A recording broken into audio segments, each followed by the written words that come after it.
আমাৰ 18 গৰাকী সাংবাদিকক তেওঁলোকে ৰাতিপুৱাই গুৱাহাটীৰ পৰা লৈ গ'ল যে ৰাহুল গান্ধীয়ে ইণ্টাৰভিউ দিব। সাংবাদিকসকল ৰাতিপুৱাই গ'ল। যোৱাৰ পিছত মিটিঙৰ পিছফালে তেওঁলোকক জেলত থোৱাৰ দৰে বন্ধ কৰি থলে।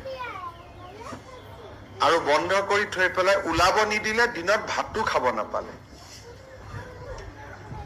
আৰু গধূলি 7টা বজাত তেওঁলোকক ঘূৰাই লৈ আহিলে। আৰু যি কেইগৰাকীক তেওঁলোকে নিনিয়া কেইগৰাকীয়ে মিটিংটো কাভাৰ কৰিব পাৰিলে আৰু অন টাইম ঘূৰি আহিলে। আৰু সাংবাদিকসকলৰ কাৰণে মই নাজানো তেওঁলোকৰ কি চিন্তাধাৰা। বিজেপি এইটো কৰিলেতো প্ৰেছ ক্লাবত মিটিং হৈ গ'লহেঁতেন।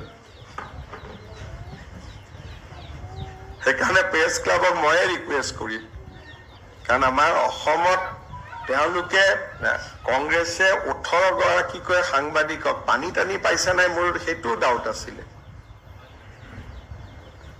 মই ভুল কৈছো নেকি? গতিকে ৰাতিপুৱাৰ পৰা ৰাতিলৈকে সাংবাদিকসকলকো তেওঁলোকে বন্দী কৰি থৈ দিলে। আৰু এজন সাংবাদিকেও আহি ফেচবুকত লিখোৱা নাই, কথাটো লুকাবৰ কাৰণে থৈ দিছে। গতিকে এইটোৱে কংগ্ৰেছ পাৰ্টি। গতিকে তেওঁলোকে কি কৰিব পাৰে আপোনালোকে অলপ নিজে চিন্তা কৰক।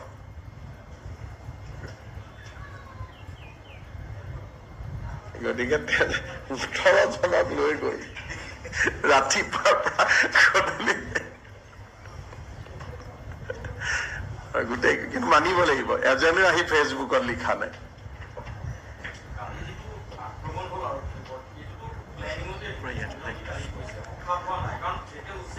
ইয়াতে দুটা ধৰণৰ কথা। কালি উচ্ছেদ হোৱাৰ পাইকানত আগদিনাখন ৰাহুল গান্ধীয়ে মিটিং দিলে।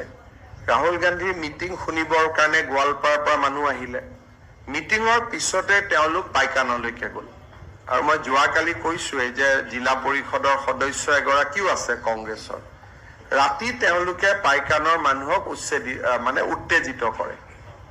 আৰু ৰাতিপুৱা তেওঁ ফৰেষ্ট ডিপাৰ্টমেণ্টৰ মানুহখিনিৰ ওপৰত তেতিয়া তেওঁলোকে জঁপিয়াই পৰে। গতিকে এইটো প্ৰি প্লেন, মানে আগদিনাখনৰ প্লেন।